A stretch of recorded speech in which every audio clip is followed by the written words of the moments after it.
Hey everybody, Brandon with Bearded CB80 Tools. So today we're going to be going over some of the Olsa tools that I've been using here, like the ratchets that I've had in service for over a year now, as well as their screwdrivers. So I don't know, late on the updates for these guys, but overall, let's see and break out some comparisons to these guys and tell you guys what I think using them in an actual shop, since somebody's got to earn money. So, see what we got. All right, so first up, first thing, this might be its own video, it might not. We'll see how things go. So, Olsa Tools. Now, they did give me a three-piece set here a little while back of these, I believe they're 90-tooth roto-style ratchets. And I have gotten some use out of the 1/4 inch. And it's been holding up all right. You guys know that I'm much more a fan of this style of ratchet, especially the locking flex head, standard teardrop style ratchet that I get a lot of use out of. And I know the automotive guys really like the roto style ratchets. So this one's kind of a different animal. But the one that I have actually gotten to like and use a lot is this 1/2 inch. And this is a daily driver for me. Been using it for the past year here in the shop, pretty much every day. Services, wheel seals, things like that. I like the 1/2 inch. Me and this guy got along pretty damn good. So I'm not going to condemn roto-style ratchets altogether. A lot of guys like to use these because they can get in there, do that style of action. For you automotive guys, if that's what you guys like, more power to you. But yes, the 1/2 inch one is one that I've actually come to really enjoy. Q air compressor. Only a minute 40 into the video. All right. Now, how I've not taken this apart to service it or anything else. How does it feel? Actually, it does feel pretty much a little bit more tactile. They do feel more tactile than your standard teardrop style ratchets, or let's see this, William. Okay, that is a bit smoother. But you're going to have some handle differences here, and some of that's going to be associated cost. The knurling on these ones that some people said, hurt their hands because, oh, they got soft hands. So I don't know what the hell they're talking about. But if you don't mind the smooth, which is a lot easier to keep clean, trust me, I know, you can just wipe it off with a regular rag and not have to worry about the rubber or anything else on there. Wipe it off with any type of detergent that you want, brake clean, plain rag, all those things. How is the head? The head has been holding up quite nicely. And there's no problem turning the switch right or left. It really doesn't matter. Hadn't had zero issues with the heads of these at all.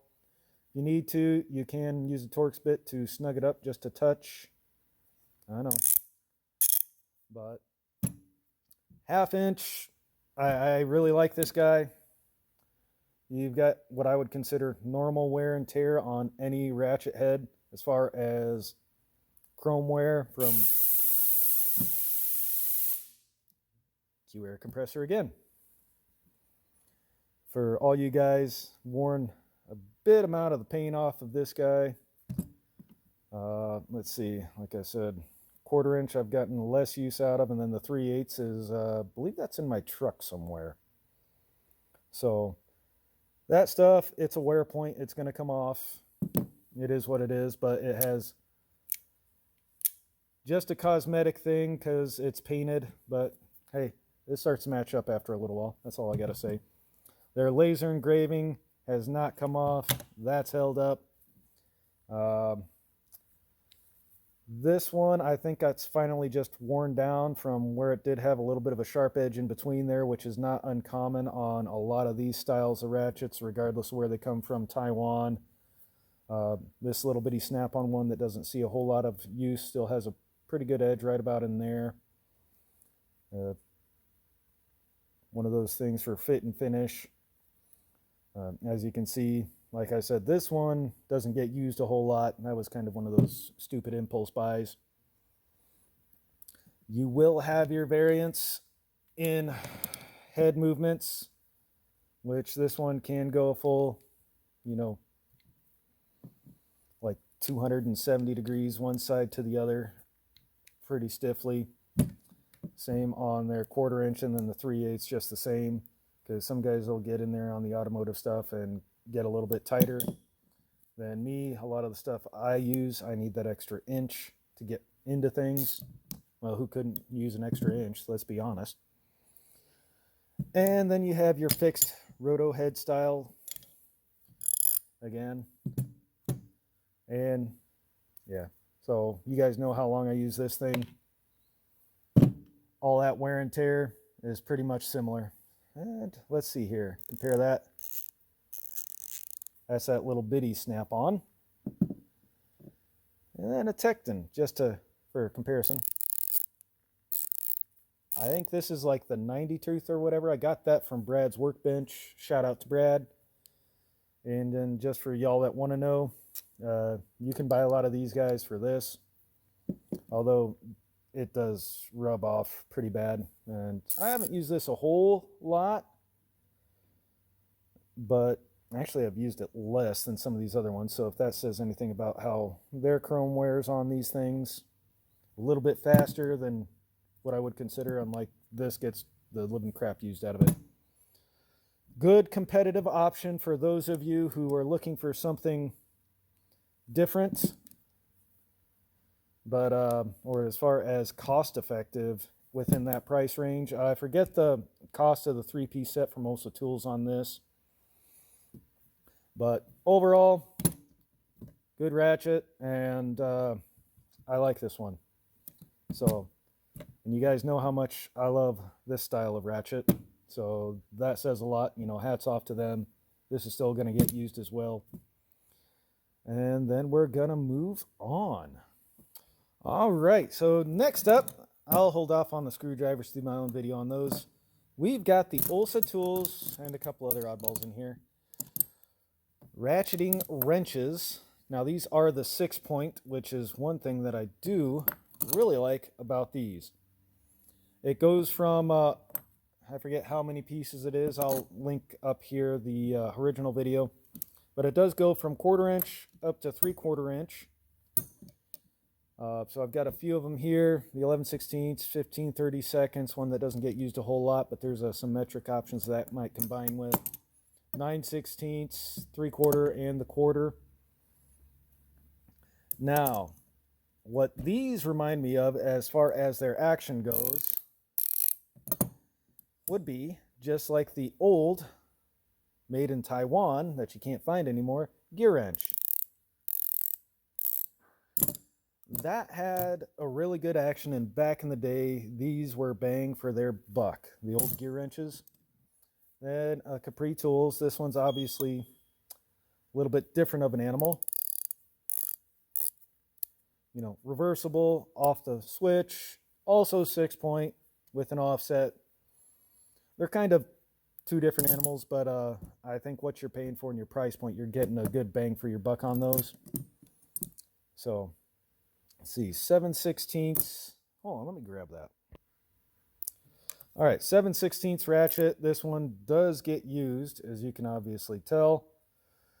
I can use an 11mm on the Capri Tools version as well. That would be quite comparable. So the amount of wear on the head. Now the one thing that I will say about these jaws is that they are an extremely tight fit, just as is everything by Olsa Tools. It's an exact fit. So if you do have a head of a bolt that's kind of boogered up or something like that, if you're trying to get into it with the open end, or even the box end, so to speak, you're probably not going to be able to fit around it properly unless you take a file to your fastener to get that head unboogered. They are very precise, and I found that on their impact sockets too. Um, when they say within a gnat's ass on these, they aren't kidding. Versus snap-on, you've got just a hair bit more wiggle room on both the jaw end and the box end. The Capri tools, there again, enough to where if it's just slightly boogered up, you can get around them. The one thing that I will say about Olsa Tools, unlike for many of you that are familiar with gear wrenches, be it older or newer, is you don't quite get the lobster claw effect. Q air compressor. God damn it. I know you guys are going to miss that thing. So you don't quite get the lobster claw like you do with the old gear wrenches, and especially the newer gear wrenches that are the made in China ones. You get a pretty weird offset on those and some pretty thick heads. Even here, for instance, the Olsa Tools is thinner than the gear wrench.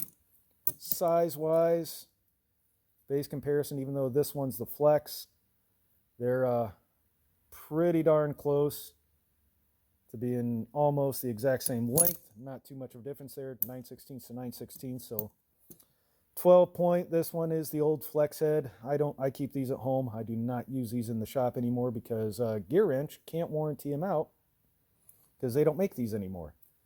These were the good ones from Gear Wrench. Now with some other options in there, these are going to be pretty good. Like I said, you do have, let me get another American made. All right, just to compare them. Regular box end wrench is going to be a little bit longer than a lot of your ratcheting wrenches. This is a snap-on. So let's take a look at those. Head size on those, pretty close. Length, everything else. And what I mean is you do have a little bit more room on the snap-on. Now that and this one's had a lot of use to it anyways. You know, it's like one of those old girlfriends. Sometimes just hard to get rid of them. But you do also have kind of like your backing reinforcements. Brass fittings, if they are not boogered up, you will get a very tight, smooth fit with these jaws. I will say that. Then here 9/16, here's a right. Let's take the Olsa 9/16. And the right is a little bit shorter than the snap-on box end, open end, regular wrench. I will say that. But also there again, not too far off. They're pretty close on your head dimensions. If you need to get into a little bit thinner of a place, you can actually do that with these. Excuse me, I had to sneeze. Almost lost my spot. So you do have a few oddball sizes, as you would see in the original video I posted on these. But I don't know what these are going for now. Annotate that right here, what the set goes for nowadays. But if you're looking for an in-between set that's got the 6-point, because you'd rather have 6-point ratcheting, especially like say if you have a slack adjuster or something that you just want to have it in there with, or better yet, keep this in your roadside kit if you got like snap-ons at your work. If you wanted like something for your road bag or something like that, these guys right here would be a good fit for something ratcheting to get into things. Like I said, it reminds me of the Action-Wise, as these are a little bit more noisy, so to speak. I don't know if they just needed a little bit more lube during the assembly process than these older gear wrenches. As far as functionality goes and how smooth they are, they're pretty darn close with what the gear wrench used to be. Is it snap-on smooth? Not quite, but then again, you could buy 5 or 6 of these sets for the one basic set of snap-on that runs you almost $400. So one thing to keep into consideration. Yes, you guys know I like snap-on. This wrench I've had for Lord knows how long anyways, back when, you know, things were still semi-decent price. But if you don't mind made in Taiwan, this is an option. They are a little bit more cost effective than the Capri offset with the switch, and these might be $200 a set for the full set on the Capris, but that's a lot cheaper than the Blue Point, and these are better than the Blue Point. Blue Point set now runs you almost what, 380, almost 400 bucks for the full set that's going to have all your same sizes. If you're looking to save a little bit or you want a really nice set for home, there you go. Or you could always go, you know, the hazard fraud route if you really wanted to chance that. But if you're doing light stuff at home, you know, do you. But for stuff that I know I can trust out on the road and in the shop, these aren't a bad option. So anyways, until then, remember, shop safety is just as important as firearm safety. You screw something up, somebody could die. And yeah, darn air compressor, I friggin' tell you. So y'all have a good one. Have a good weekend.